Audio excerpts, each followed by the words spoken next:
Digital दुनिया का सबसे बड़ा मेला, जहां पर हर कदम है मुस्तकबिल की पहचान।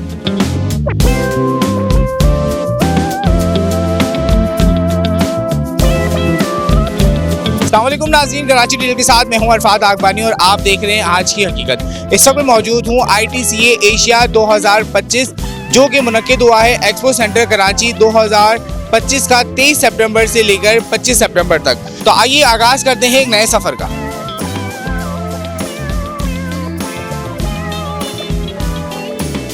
जी नाज़रीन, मेरे साथ मौजूद है आमना जो कि पाकिस्तान की यंगेस्ट साइंटिस्ट, डेटा साइंटिस्ट मेरे साथ मौजूद हैं। अस्सलाम वालेकुम। वालेकुम अस्सलाम। कैसी हैं आप? अल्हम्दुलिल्लाह, बिल्कुल। अच्छा आमना, मुझे बताएं कि इस वक्त हम मौजूद हैं ITCN इंफॉर्मेशन टेक्नोलॉजी और कम्युनिकेशन नेटवर्क का जो एक्सपो लगा है। क्या समझती हैं कि ये एक्सपो नौजवानों के लिए कितना मुफीद है? बहुत ज़्यादा फ़ायदेमंद है ये इवेंट, क्योंकि इस इवेंट में आप देख सकते हैं यहाँ पर कितने सारे स्टॉल्स हैं और हर स्टॉल में एक अलग अलग फील्ड है, अलग चीज़ें हैं। तो इस तरह के इवेंट्स बहुत ज़्यादा फ़ायदेमंद है नौजवानों के लिए, क्योंकि इस इवेंट से हम लोग बहुत कुछ सीखते हैं, एक्सपीरियंस लेते हैं कि नेटवर्किंग किस तरह से बिल्ड करते हैं, टेक्नोलॉजी को हम एक्सप्लोर करते हैं। तो ये इवेंट बहुत ज़्यादा फ़ायदेमंद है। अच्छा आपने मुझे बताएं कि जैसे कि अभी मैंने आपका जो तारुफ करवाया कि आप बहुत छोटी सी हाइट में भी बहुत छोटी हैं और काम आपने बहुत बड़े बड़े किए हैं और साइंटिस्ट भी हैं, ये बताएं कि हुकूमती सतह पे आपको कितना सपोर्ट किया गया है अब तक? हुकूमत की तरफ से मुझे अभी तक कोई सपोर्ट नहीं आया। गवर्नमेंट की तरफ से मैंने जो भी किया है वो अपने खुद उस पर किया है।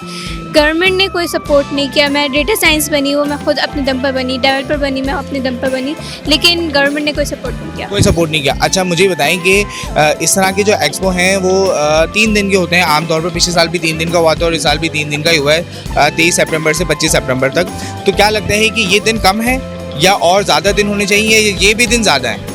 नहीं, ये 3 दिन मेरे जहाँ तक लगता है ये 3 दिन बिल्कुल ठीक है, लेकिन इस 3 दिन के अगर देखें, अगर एक दिन का भी इवेंट होता है ना, अगर आप उसको एक लगन से के लिए आएँ या एक पैशन हो कि नहीं इस इवेंट से हमें कुछ नया सीखना है। हम यहाँ पे मैं बहुत से लोग देखती हूँ कि बस वो आते स्टॉल्स देखते हैं एंड देन वो चले जाते हैं। तो अगर आपके पास 3 दिन है तो 3 दिन के अंदर बहुत कुछ सीख सकते हैं, नेटवर्क बिल्डिंग भी कर सकते हैं और बहुत कुछ चीज़ें नई एक्सप्लोर भी कर सकते हैं। तो 3 दिन बहुत अच्छा टाइम है और 3 दिन बहुत काफ़ी हैं हमारे लिए। लेकिन हमारा ये होगा कि आपका पैशन अगर होगा तो आप इन 3 दिन के अंदर भी बहुत कुछ सीख सकते हैं। बिल्कुल, बहुत अच्छी बात।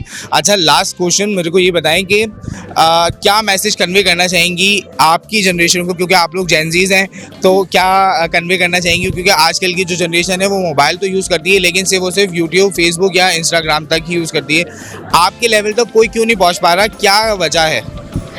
मेरा यही है कि जो मेरे एज के बच्चे हैं या बच्चे हैं उन सबको मैं यही कहूँगी, क्योंकि देखें एक होता है पेरेंट्स को अभी अवेयरनेस नहीं है, लोगों तक अवेयरनेस नहीं पहुंची है। तो मेरा है कि मैं अपनी उससे मैं अवेयरनेस पहुंचाऊं कि भाई इस फील्ड में बहुत वर्क और यही फील्ड जो है आपका फ्यूचर है। तो टेक्नोलॉजी आपका फ्यूचर है, तो इस फील्ड में आएँ, इस फील्ड से नई नई चीज़ें सीखें। और दूसरा ये कि हम बच्चों को समझते हैं कि बस गेम्स एंड वो, अगर मैं आपको पता हूँ हम स्कूल्स में होते हैं, हमें स्कूल्स में टास्क मिलते हैं प्रोजेक्ट्स के, तो वो उसमें बच्चे अपने नई नई तरीके से आइडियाज़ लगाते हैं और प्रोजेक्ट बनाते हैं। तो बच्चों के पास जो आइडियाज़ होते हैं अगर उन आइडियाज़ पर अमल करें और उन बच्चों को इस फील्ड में लाएं तो वाकई में पाकिस्तान तो बदलेगा और पाकिस्तान टेक्नोलॉजी में भी आगे होगा और अवेयरनेस भी बहुत ज़्यादा आएगी।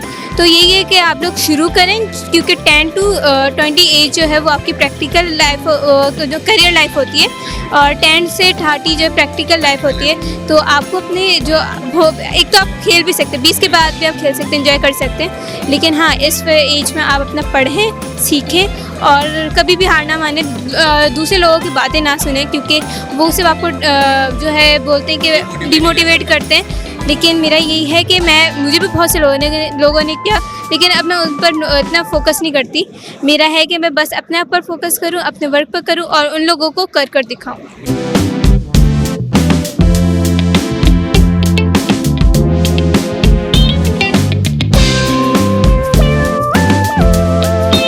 नया मुझे बताएं कि कोई का है क्या, बेसिकली व्हाट इज़ कोई का?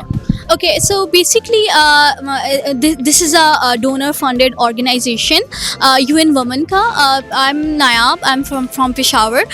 मेरा एक ब्रांड है नायाब रोगो के नाम से, और आज का जो ये ITCN का कॉन्फ्रेंस है, ये फ़ंड किया है, हमें फ़ंड किया है UN Women ने, जो कि UN Women काम करता है वुमेन एम्पावरमेंट पे. और मेरा जो ऑर्गेनाइजेशन है, it's women led businesses. Basically नायाब रोगो एक डिजिटल प्लेटफॉर्म है जो कि वुमेन एम्पावरमेंट पे काम करता है. In Peshawar, in KP, there are a lot of female जो कि बहुत अच्छे प्रोडक्ट्स बनाती हैं, लेकिन दे डोंट नो कि how to sell our product. तो बेसिकली हम उनको एक प्लेटफॉर्म प्रोवाइड कर रहे हैं जहाँ पे फीमेल्स अपने स्किल्स को मार्केट कर सके, सेल कर सके. तो हम जो है, हमारी एक मैन्युफैक्चरिंग यूनिट है जो कि हम डिफरेंट शॉल्स और शूज़ मैन्युफैक्चर करते हैं. वहाँ पे हमारे जो 90% वर्कर्स है, दे आर वुमेन, और हम फीमेल के स्किल्स को हम अपने प्लेटफॉर्म पे online and offline sell out कर रहे हैं. अच्छा, मुझे बताएं नायाब, ये जो आज ITCN एशिया रखा गया है और ये 3 दिन का है, क्या समझती हैं कि 3 दिन में ही महदूद है या इससे ज़्यादा भी होना चाहिए था? मतलब फ्यूचर क्या देख रही है इसका? ओके, सो बेसिकली इस कॉन्फ्रेंस का मकसद जो था वो नेटवर्किंग और लर्निंग अपॉर्चुनिटीज़ का था कि किस तरह जो है कौन कौन सी न्यू टेक्नोलॉजीज़ मार्केट में है, और इन न्यू टेक्नोलॉजी को यूज़ करके जो वुमेन लेड बिजनेसेस हैं या जो मेल लेड बिजनेसेस हैं, वो किस तरह इम्प्रूव हो सकते हैं और ग्रो हो सकते हैं. यहाँ पे जो इस प्रोग्राम का मकसद यहाँ पे पार्टिसिपेट करना वो ये है कि नेटवर्क बनाना और फिर उसी नेटवर्क को फ्यूचर में यूटिलाइज़ करना, कि क्योंकि 3 डेज़ में तो आपको पता है कुछ नहीं हो सकता. तो ये विजिटिंग कार्ड वगैरह एक्सचेंज करके फिर फर्दर इनके साथ हम कोलैबोरेट करेंगे, कांटेक्ट करेंगे कि किस तरह ये हमें फैसिलिटेट कर सकता है, हम इनको कैसे फैसिलिटेट कर सकते हैं बीइंग अ मैन्युफैक्चरर. क्योंकि यहाँ पे हमें डिफरेंट स्टार्टअप्स आ रहे हैं, स्टूडेंट्स आ रहे हैं, हमसे पूछ रहे हैं कि आप किस तरह का प्रोडक्ट बना सकते हो.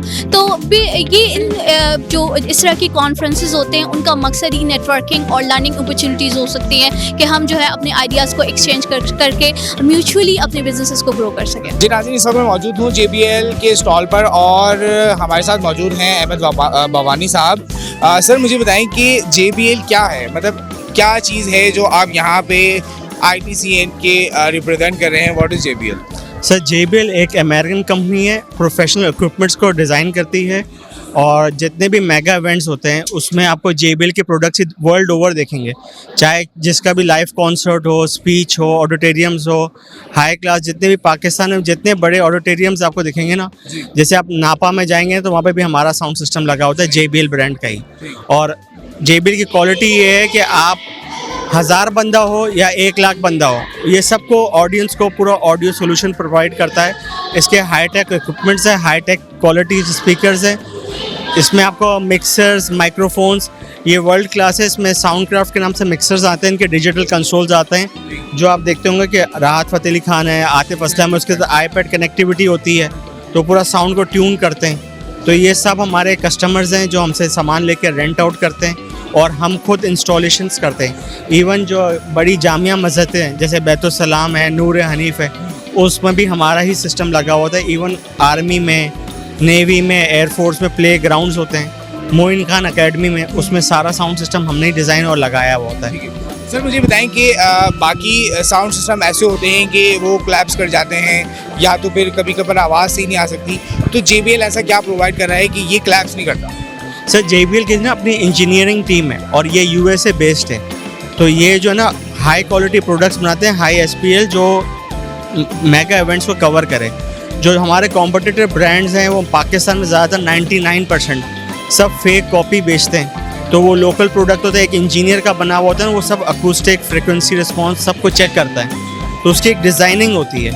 अब यहाँ पे तब कहता है एक कैबिनेट ले लिया, एक स्पीकर लगा लिया, ये लगा लिया, वो सब लोग जो है ना सिर्फ सस्ता बेचते हैं लेकिन क्वालिटी नहीं मिलती. उसमें आपको क्वालिटी के पैसे होते हैं, क्योंकि आप एक 500 लोग, 1000 लोग, 2000 लोग आपने गैदर किया हुआ है, तो आपकी इज्जत लगी हुई है, रिस्पेक्ट लगी हुई है कि सारे मेहमान आए तो ये आए इंजॉय करने के लिए, क्वालिटी सुनने के लिए. वो क्वालिटी ऑफ वॉइस लोगों को नहीं मिलती है, लोग डिस्टर्ब होते हैं और वो मज़ा नहीं आता. तो JBL से आपको ये होता है कि आप नात ख़वानी की महफिल में जाएं, आप स्पीच में जाएं, आप कॉन्सर्ट में जाएं, तो JBL आपको एक क्वालिटी प्रोडक्ट्स प्रोवाइड करता है. इवन 100 आवर्स तक इसके प्रोडक्ट की क्वालिटी सेम रहती है. और बाकी जो चाइनीज़ और दूसरे प्रोडक्ट होते हैं वो 2 घंटे बाद, 3 घंटे बाद टोन सेक्शन चेंज हो जाता है. सर मुझे बताएं कि पाकिस्तान के फ्यूचर को कैसे देखते हैं इन फ्यूचर? सर हमने काम ही पाकिस्तान में किया बचपन से। मेरे फादर ने 1995 में जो कायदा कराची एयरपोर्ट में सिस्टम लगाया तो वो आज तक चल रहा है। तो हम जितने भी मेगा प्रोजेक्ट्स हैं ना वो हमारे पास ही आते हैं, क्योंकि हमारे पास जो है ना प्रोफेशनल इक्विपमेंट्स है, टीम है, इंस्टॉलेशन है, हम सब करते हैं। अभी भी हमने इस्लामाबाद, लाहौर के प्रोजेक्ट्स हमारे बंदों ने किए हैं, क्योंकि वो कस्टमर जो है ना पूरी पाकिस्तान में घूम के हमारे पास ही आता है, क्योंकि हमारे पास ऑथेंटिक ओरिजिनल प्रोडक्ट होता है। तो पाकिस्तान में रिस्पॉन्स अच्छा है, इतनी डेवलपमेंट हो रही है, तो हमारे को फ्यूचर बहुत अच्छा लगता है। जनरेशन का फ्यूचर क्या देखते हैं? सर जनरेशन का फ्यूचर भी अच्छा है अगर वो मेहनत करे, एजुकेशन भी दें। हमारे नबी सल्लल्लाहु अलैहि वसल्लम ने भी बोला है कि आप तालीम हासिल करो। लोग मोबाइलों में और उसमें लग गए हैं, अगर ये तालीम हासिल करें और एजुकेशन में जाए तो काफ़ी अच्छा आगे जाएंगे। और दुनिया बहुत बड़ी है और हमारे को कंपटीशन के लिए तालीम और AI बेस्ड और IT बेस्ड में ज़्यादा फोकस करना पड़ेगा।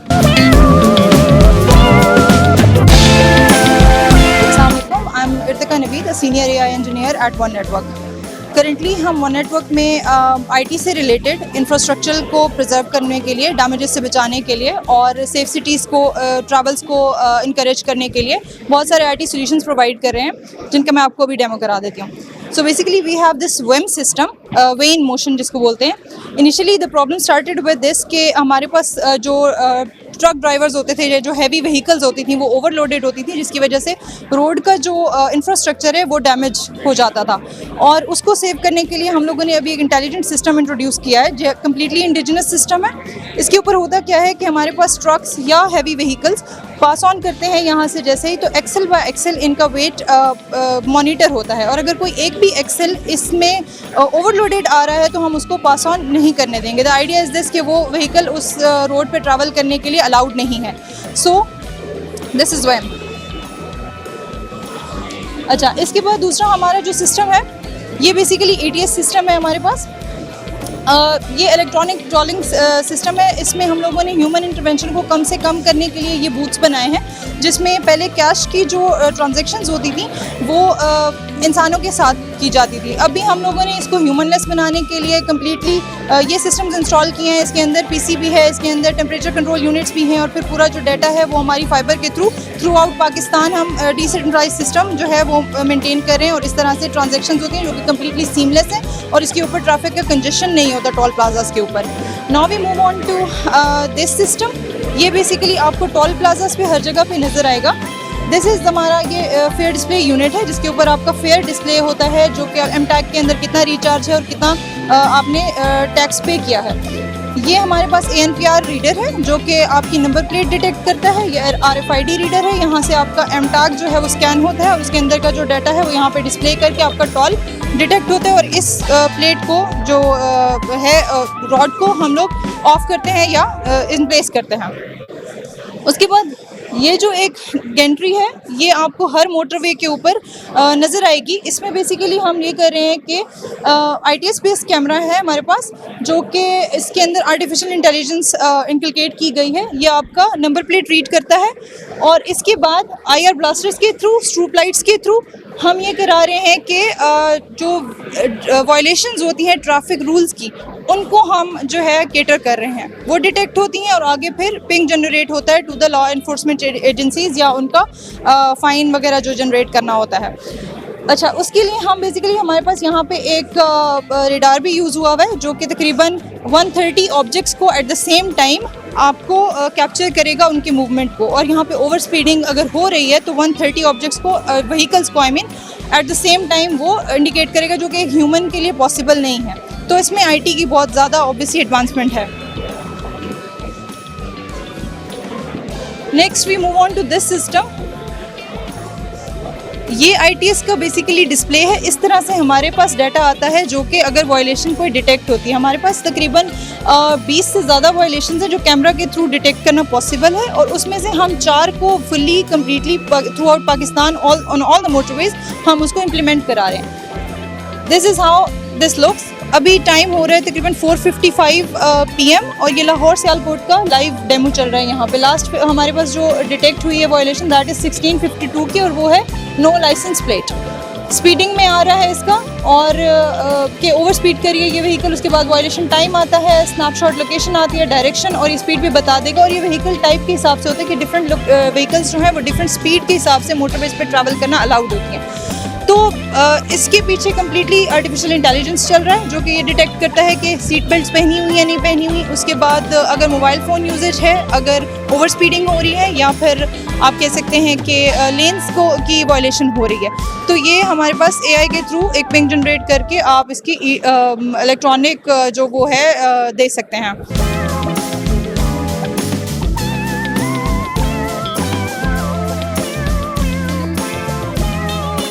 खिजर मौजूद है जो कि लॉगिन के मार्केटिंग हेड भी हैं। खिजर, अस्सलाम वालेकुम। वालेकुम सलाम। कैसे हैं आप? अल्लाह का शुक्र, आप बताएं। अल्हम्दुलिल्लाह। खिजर, लॉगिन में ऐसी क्या खास बात है जो इतनी जल्दी वो पाकिस्तान का नंबर 1 फास्टिंग ग्रोइंग ब्रांड बन चुका है? क्या है ऐसा इसके पास? अच्छा, लॉगिन में सबसे ख़ास बात है टीम वर्क। जो हमारी टीम है एज अ टीम काम करती है वो। सेकंड थिंग है, पाकिस्तान का first ever eco friendly brand है, ठीक है। और हम सबसे नंबर 1 जो हम फोकस करते हैं अपनी क्वालिटी के ऊपर करते हैं, इनोवेशंस के ऊपर करते हैं, और हमारा टारगेट क्या होता है कि मार्केट के अंदर न्यू USPs के साथ हम प्रोडक्ट इंट्रोड्यूस करवाएं, ठीक है। और इसके साथ साथ हमारा जो मेन ब्रांड USPs है वो 1 ईयर वारंटी है, जिसकी वजह से हमें कंटिन्यूसली 2 साल से fastest growing brand of the year का अवार्ड भी मिला 2023-2024 के अंदर। और सबसे इम्पॉर्टेंट जिसमें हमारे CEO वकास अमीन, उनका विजन है कि वो किस विजन के साथ टीम को लीड कर रहे हैं और किस तरह वो ब्रांड को लेके चल रहे हैं, ठीक है। और साथ साथ हम पाकिस्तान के अंदर ऑलमोस्ट नेशन वाइड अवेलेबल है, पंजाब के तमाम रीजन्स के अंदर, सिंध के अंदर, बलूचिस्तान के अंदर, KPK के अंदर। इसके अलावा हम ऑनलाइन मार्केट प्लेसेस के ऊपर भी काम कर रहे हैं। हमारी अपनी भी वेबसाइट है login.com.pk, जहाँ पे हम एक number of orders daily basis के ऊपर डिस्पैच कर रहे होते हैं। अच्छा चंक ऑफ ऑडियंस वहाँ से भी हमें मिल रहा होता है। तो हम 360 काम कर रहे हैं।